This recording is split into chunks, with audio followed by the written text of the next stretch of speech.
You're listening to a podcast by the Center for Action and Contemplation. To learn more, visit cac.org. Greetings. I'm Jim Finley. And I'm Kirsten Oates. Welcome to Turning to the Mystics.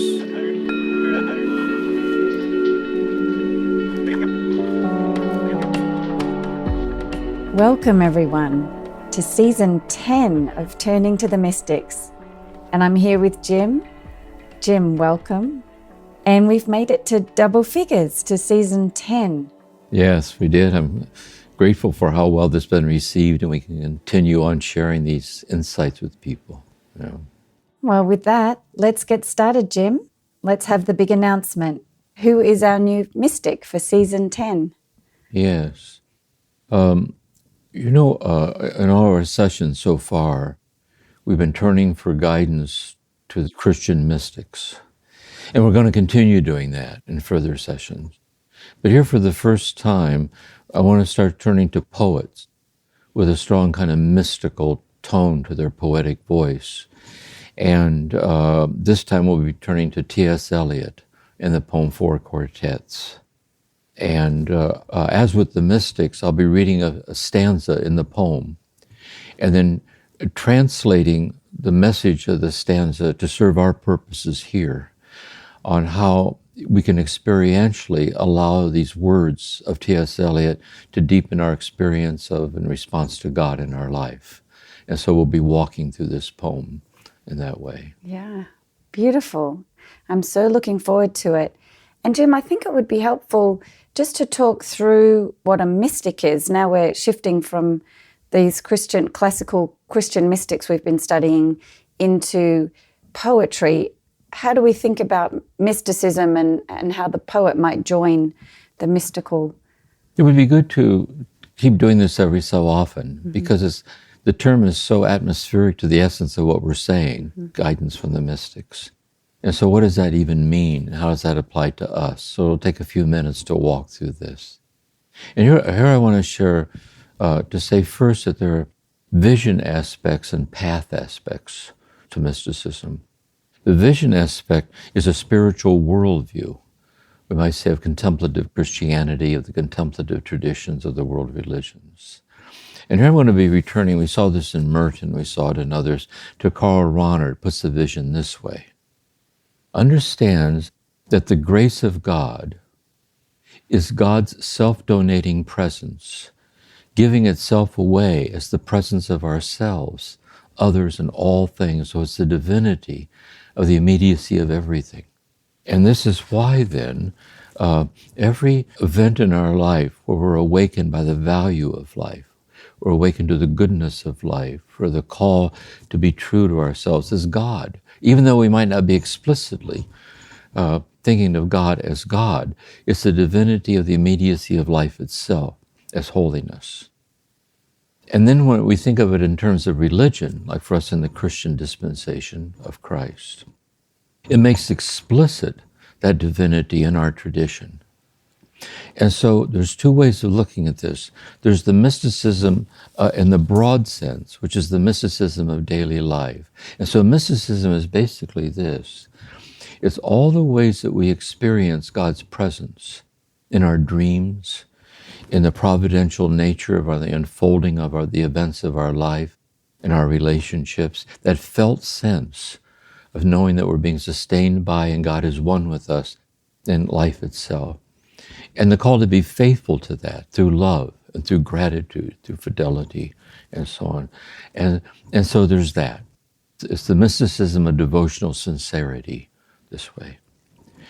Then we saw it takes a turn of the mysticism of the masters, which are the mystics that were, like St. John of the Cross, Teresa of Avila, Meister Eckhart. And the mysticism of the masters is where that sense of God's oneness with us becomes so refined, or so luminous or delicate. It actually starts becoming a sense of infused contemplation. It's like God's experience of being God accessing us and given to us as our experience of God and who we are in God, which is the mysticism of the masters. And this is a very delicate point for all of us, because that devotional sincerity is a kind of a subtle tipping point where there's a strange sense of an intimate oneness, where we and God mutually disappear as dualistically other than each other. Very subtle, subtle, subtle. But for some people, it becomes an underlying habitual state that they learn to live in, the mysticism of the masters. So what we find in four quartets is both of those. T.S. Eliot was a devout Anglican. His faith, he lived devotional sincerity. But we find in his poem, he quotes the mystics. He quotes John of the Cross. He quotes Julian of Norwich. There's allusions to the Buddha. There's allusion to the Yoga Sutra of yoga. Namaste, I am that. And of Rumi, of the mystical Islam. So it's just woven with these mystical innuendos of the masters, but it's woven into the concreteness of life itself. So when we read T.S. Eliot, it's a kind of a Lectio Divina, where we kind of drop down into being, he's guiding and helping us to be sensitive to that mystical dimension of ourselves. So to read the poet is like a way to pray, or it's a way to carry it over into daily life. So I think that's one way to understand what we're about here, about the mystical. Yeah, that's really helpful, Jim. And why do you think poetry is a helpful vehicle for dropping into this kind of mysticism? Yes, I think it's because, there is a kind of a language that's logical. It moves towards conclusions, towards definitions, and that's important. But there's also a kind of a language that bears witness to the undefinable.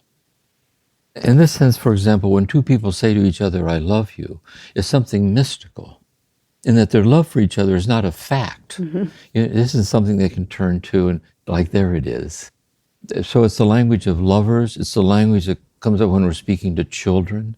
It's the cry of the poor, when the person's crying out, or it's the healing voice. It's the voice of reassurance. And so that's the poetic voice. It's endlessly evocative. It somehow evokes and embodies and invites us to rest in the intimacy of what we can't explain. But it's the substance of what matters more than anything, and it really is the value of everything. And that's the poet. So, for example, when we saw St. John of the Cross, the illumination he experienced, it came out as poetry. And likewise, in the Muslim tradition, when his teacher Shams was lost, he started spinning around a pillar, and poetry came out. So I think that's the poetic voice. When I was in the monastery, too, we chanted the Psalms back and forth every day throughout the day. And so the poems are songs or poetry. And so it's the poetics of our life. And the poet puts us in that space. And I think that's one way I understand it. Yeah. And Mechthild of Magdeburg is another one that comes to mind that chose poetry as well as prose to share her mysticism. Really did. Yeah. I think of that one quote I love, we referred to her, is that she said, in prayer, God revealed to her that he has so freely chosen to be so hopelessly in love with her. He doesn't know if he could handle being God without her. And she says, take me home with you, I'll be your physician forever. See, that's poetry. This way. And I think if we would listen to the listeners who are touched by this is the way they're touched by this. Because it's the dowry of our being. We're kind of practicing being habitually established in sensitivity to these dimensions of our life that are sacred and ultimately divine, really. Beautiful. So in a way, our life is an unfolding poem. It is. It is an unfolding poem, yeah. Well, so let's get into a little bit of detail about T.S. Eliot and the poem that you chose, the Four Quartets. I'm curious why we're starting with this poet and this poem, T.S. Eliot, the Four Quartets. Yes. I'm going to stay mainly with the poets that have touched me over the years. And T.S. Eliot was one of the very first ones. I was introduced to him by Thomas Merton in the monastery. And so when I read Four Quartets, I was so touched by the depth of it and the beauty of it. I've been reading it ever since. Really. So he's one of these people like these mystics who has been part of my inner world and have helped me. And so to be able now to share this with people, I think that's why I'm choosing him, that they might find him helpful to them also. And also I think then There's another thing, like we want to start right in, as always, like with the mystics, on who T.S. Eliot was historically, to help us appreciate who he is spiritually. Yes. And I think the significance, like the autobiographical foundations of the mystic's voice, and I think really the lesson in this for us is how we might be more sensitive in realizing that who we are spiritually transcends who we are historically. As historically, I'm living in a situation, there's this and this and this and this and this. Gabriel Marcel says, is to realize that the being of my life is richer than the facts of my life. A detailed diary isn't add up to the sum total of the mystery of who I am. And so I think by looking at the autobiographical foundations of his life, in which he discovered and bears witness to the spirituality of his life, helps us to do the same as we listen to this. But that's my personal story with T.S. Eliot and why we're starting with him. Yes, that's wonderful. Wow, you were really introduced to a lot of great mystics in the monastery. Through Merton, I was so blessed, actually. It's kind of amazing to me. And also, well, later, I want to start doing the non-Christian mystical traditions, too, of Islam, Buddhism, and all that through Thomas Merton. And just stayed with me. It had a deep effect on me. So Merton was a big fan of this poem? Yeah, he loved this poem. He was a poet himself, and had a poetic voice, wrote poetry, and spoke very highly of T.S. Eliot. He says somewhere in his journals that when he reads four quartets, it's so good, makes him never want to try to write a poem again, like, I can't do this. That's how good he is. So anyway, he is very good. He's a lovely poet. Yeah. I can imagine he was intimidated because T.S. Eliot was also known as quite an innovator in his time. Right, Jim? He really was. He's later we'll be looking at Gerard Manley Hopkins, too. He was very bold in using poetry to boldly set the message before a custom syntax. And he did it in a very disciplined way. It wasn't haphazard or reckless. It's like well-chosen boldness and how he says things, which is one of his gifts. Yeah. Amazing. Well, let's get into some of the details of his life then. Okay. Yeah. I want to say, too, at the beginning, we'll be doing this, too, is that the poetry, four quartets, is public domain. And you can go on the internet. The website is actually coldbacon.com, weird name for it. And the whole poem is there. You can print it out. It's only like 30 pages. Yes. And so anyone can have that. You can buy a copy if you want. So just so you know that. And also there's a lot, we'll be referring to these sources later. There's some lovely in-depth commentaries on four quartets that people can listen to, and if they're inclined to help them, go back to the poem itself if they're so inclined. So first let's look at Eliot's life. And I want to say right up front what I think, because often in our life, I think there's like a core riddle at the heart of our life. You know, we spend the rest of our life being true to it. And his riddle, I think, is one, the depth of his faith. He was a very devout Anglican, got baptized in the Anglican Church, deeply devout in his Christian faith. And the other thing it touches, we'll see, is suffering. And especially, as we'll see, it's the suffering of his age. We'll be looking at this. And one of the reasons in thinking about getting ready to do this poem, I think makes us so relevant, is we're living in hard times. Right now, there's so much uncertainty at a number of different levels. And so what we see in his poetry is so honest about how hard the hard times are. And he's very graphic about it. Then he says, if we look very closely, we see that there's a light shining in the darkness. A light shines in the darkness, and the darkness grasps it not. Although the darkness can't grasp it, the darkness can be illumined by it. And he's going to gravitate toward the mystery of the cross of Christ. It's where the light of God and suffering are intermingled in our lives. And that's kind of the brilliance of his mysticism we'll see here. So with that as a background about the facts of his life. T.S. Eliot was born in 1888 in St. Louis, Missouri. He was an academic young man. He studied at Harvard University. He studied at Oxford University. He studied at the Sorbonne University. And a sort of fairly young man left the United States, never to return, moved to England, renounced his American citizenship, He took an English citizenship, so he was very English. He very much identified with England and being English. And he lived in England for the rest of his life until he died in 1965 at 77 years old. And so the thing about T.S. Eliot then, so there's his faith, which we'll be looking at very closely in the poem itself. But in suffering, one is the world. Mm-hmm. World War I broke out in 1914. He was 26 years old. And it was catastrophic. I mean, World War I, the devastation of World War I. And he wrote a poem on it, The Wasteland, on the devastation and darkness of war. And then the years between the war, World War II started in 1939. He was 51, so he lived through 2 world wars. Wow. And so you can see the extent he was so aware of suffering, and he gave a voice to suffering in this way. And so the suffering in the social order merged with the suffering in his private life. Because when he went to England, he met this woman, Vivian, and they married in a secret ceremony.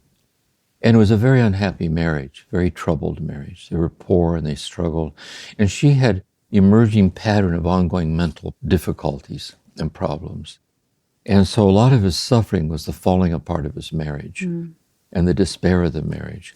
There's a famous mathematician, philosopher, social activist, Bertrand Russell. And Bertrand Russell let Eliot and his wife live in his apartment with him. He knew them both. And he announces that he had an affair with T.S. Eliot's wife.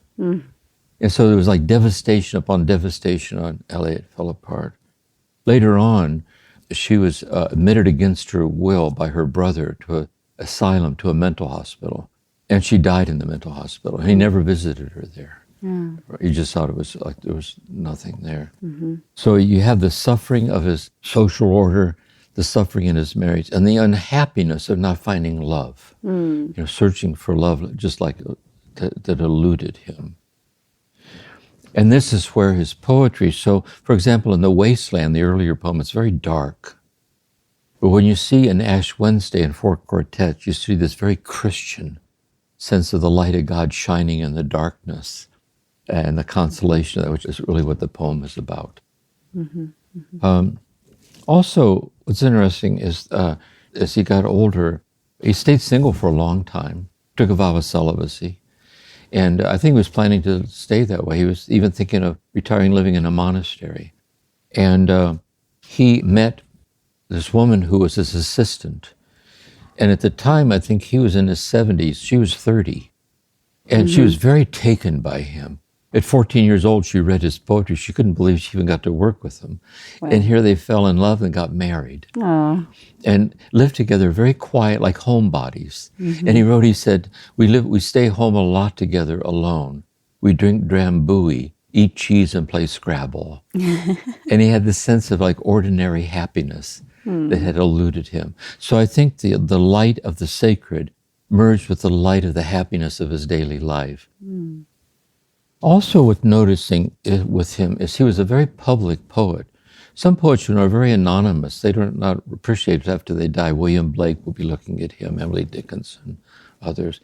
But he was famous for the voice of sadness in the war.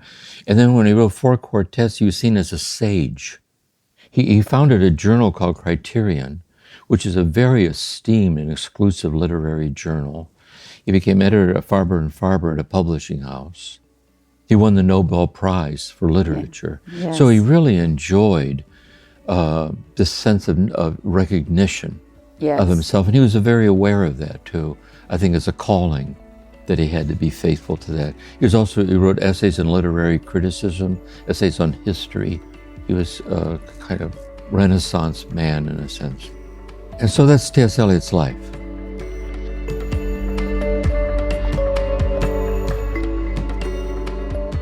Turning to the mystics will continue in a moment.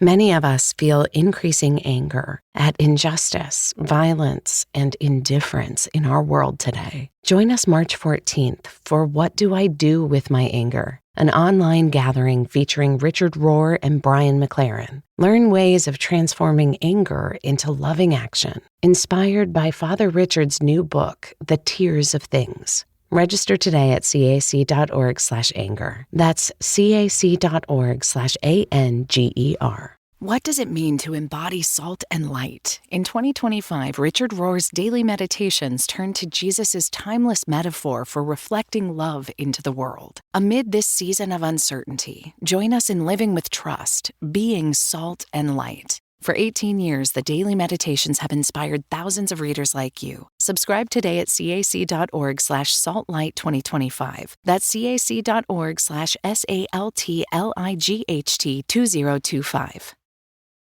Jim, you said his faith played a big role in his journey and his poetry. Can you tell us more about that? Yes. I think what we see first in the wasteland in the early poetry, it was there, but the devastation was so devastating.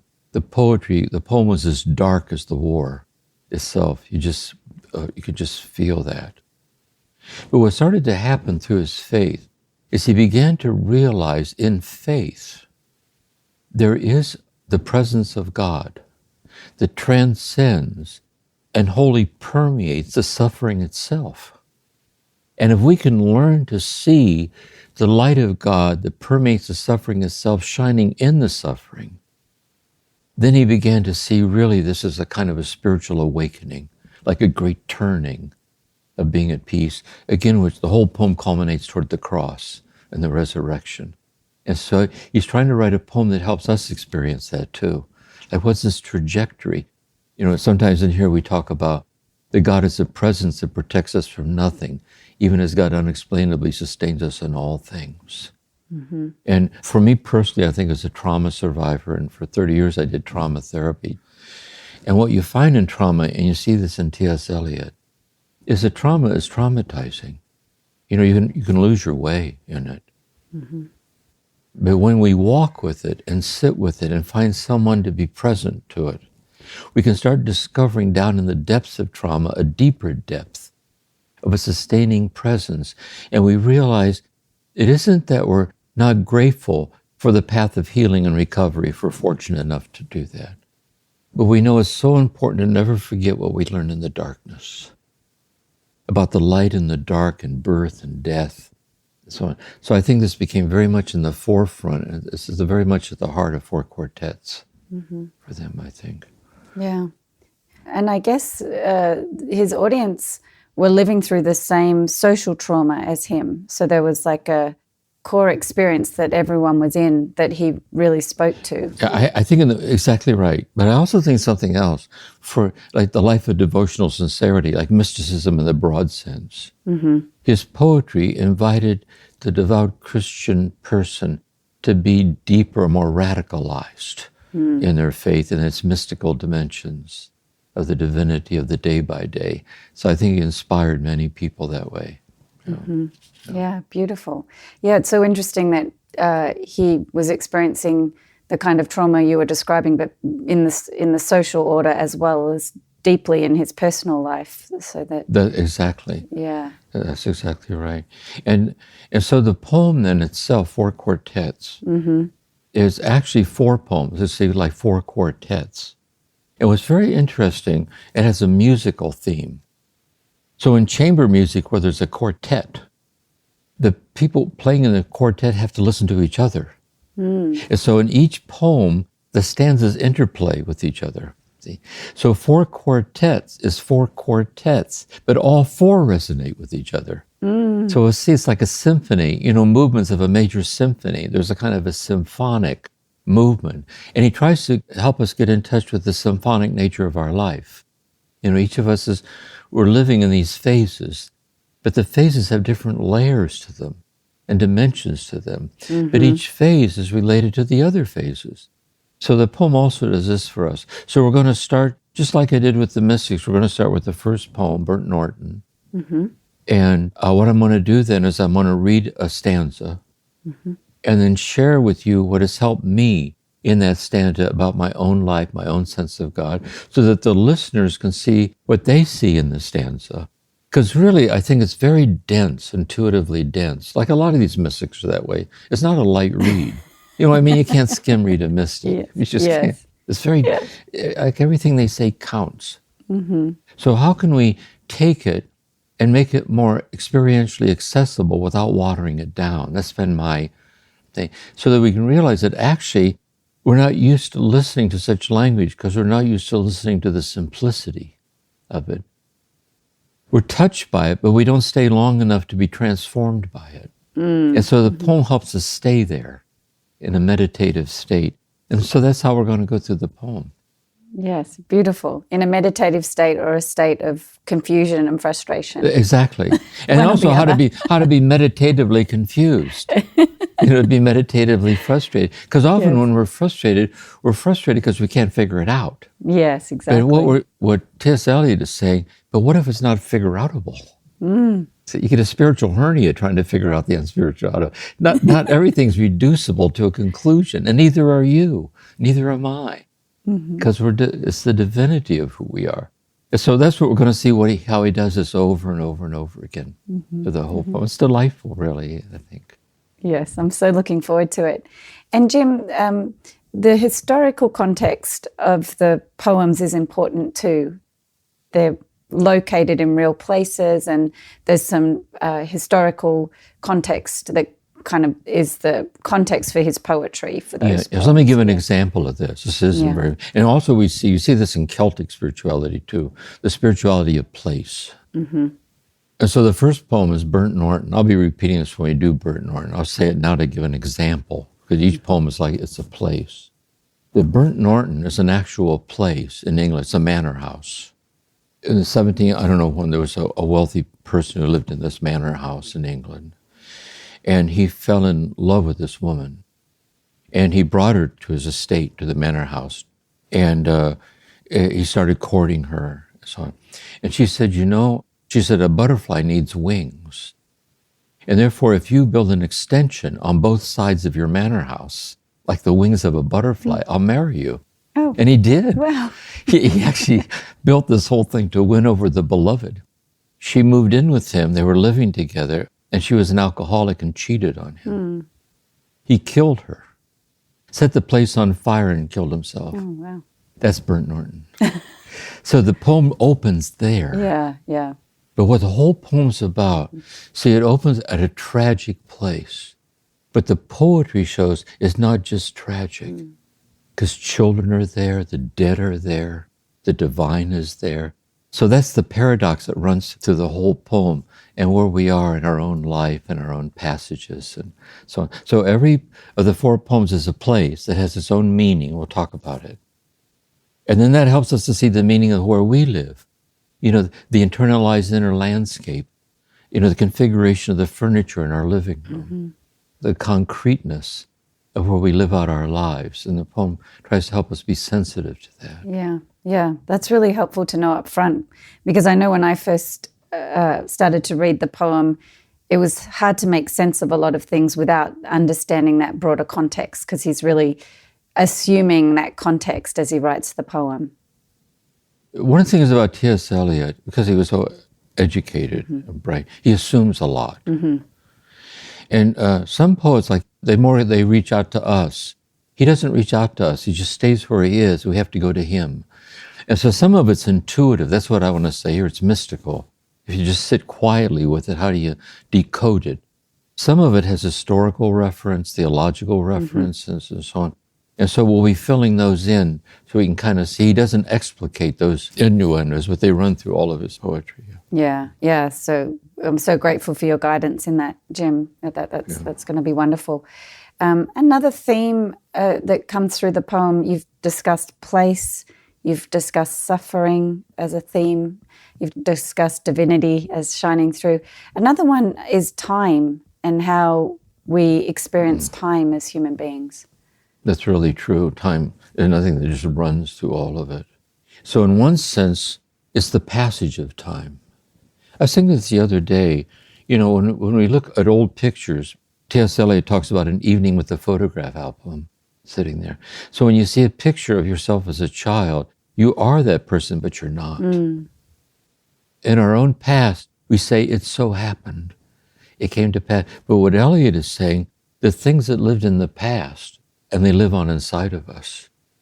So there's the past is actually the depth dimension of the present that we carry with us. into a future. And ultimately what he's talking about is the eternality of time. So that in time is that which endlessly passes away. So everyone who's born dies. It's a temporary arrangement in time. But this bodily self that's dying in time, the depth of the bodily self is God's beloved who never dies. So can we discover the eternality of time in the passage of time? It's another big theme in T.S. Eliot. Amazing. Well, that's a great introduction to T.S. Eliot himself. I'm curious, Jim, have you ever written poetry? Has poetry been one of your genres? Yes, Merton was a poet.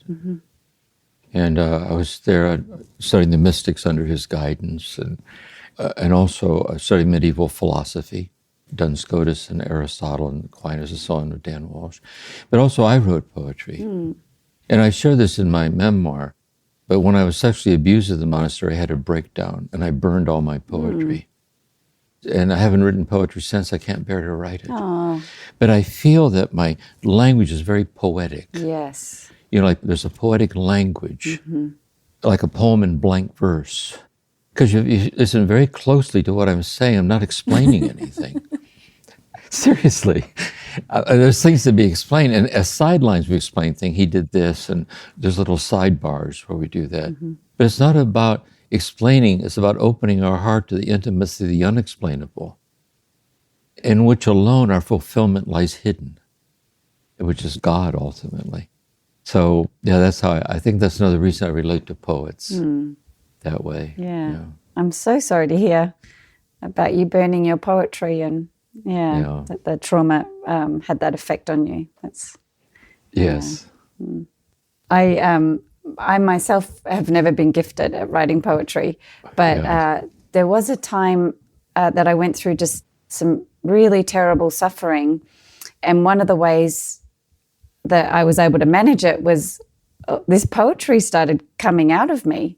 And what it really was, in my experience, was I was out in nature, and it was almost like nature was revealing the love and divinity that was all around me. It was revealing it to me in my suffering. So I was really just writing down what nature was revealing to me in my heart. And I mean, you get a feeling of all poets, that's what it's like for them. Only I think it's a vocation. They're called to stay there. Because you can sit for a long time sitting with what flowed out. It's like an intuitive resonance of something that's revealing itself to you. I'll share two of my poems that I wrote. They may want to edit this out.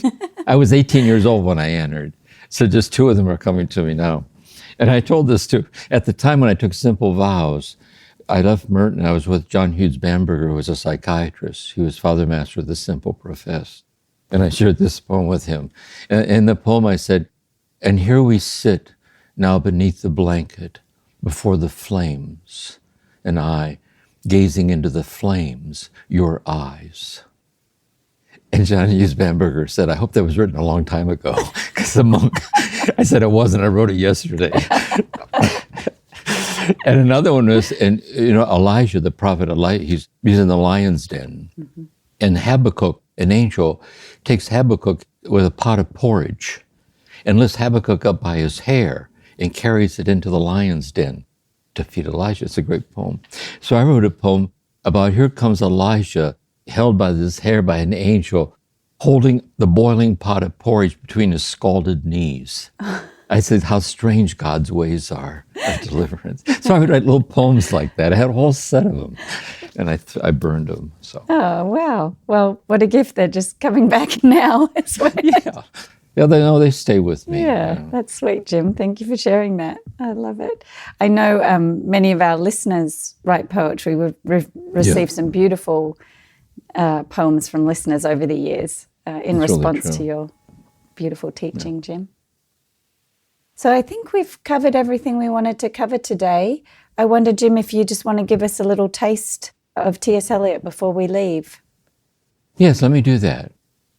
This is one of the most famous passages. It's in Burnt Norton. We'll be walking through it slowly.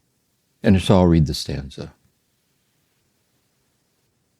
At the still point of the turning world, neither flesh nor fleshless, neither from nor towards, at the still point, there the dance is. But neither arrest nor movement, and do not call it fixity. Where past and future are gathered, neither movement from nor towards, neither ascent nor decline, except for the point, the still point. There would be no dance, and there is only the dance. I can only say there we have been, but I cannot say where. And I cannot say how long, for that would be to place it in time. The inner freedom from the practical desire, the release from action and suffering, release from the inner and the outer compulsion, yet surrendered by a grace of sense, a white light still moving. Wow. And we'll be walking through this together because it's like the still point of the turning world. The still point is the divinity of us. It runs through the center of our body, runs through the center of the world, runs through the center of everything. And that still point is radiating out as us.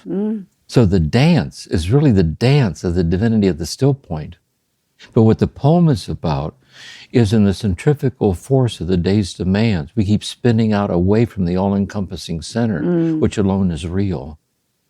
And so what the poetry does, what the mystics do, what Jesus does, is keep luring us back in to the center so that the dance of daily life embodies that center to presence, sincerity, and gratitude, and openness, and so on. So that would be like a taste of how he talks. Oh, wow. Well, thank you for that. And it's beautiful to hear it read in your voice too, Jim. So yet again, I look forward to another wonderful season. And thank you for bringing us T.S. Eliot and the Four Quartets. Yes, look forward to it. Thank you. So next session, Jim will be diving into the first of the 4 poems called Burnt Norton. And we're very fortunate this season because this book, The Four Quartets, is available for free online. So we're going to put a link in our show notes so that you can download the poem for free and read along with Jim starting next session. Thank you to Dorothy and Corey in the background supporting us, and look forward to session 1. Thanks, Jim. You're welcome.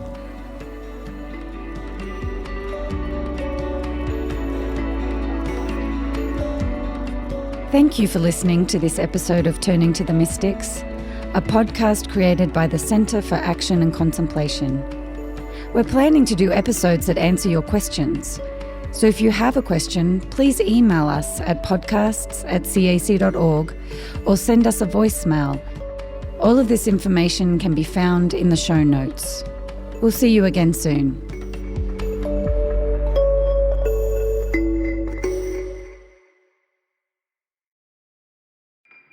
Do you feel called to walk a more contemplative path? The Center for Action and Contemplation is an educational nonprofit supporting the journey of inner transformation. Our programs and resources will help grow your consciousness, deepen your prayer practice, and strengthen your compassionate engagement with the world. Learn more about our resources, such as publications, podcasts, email series, and events at www.cac.org.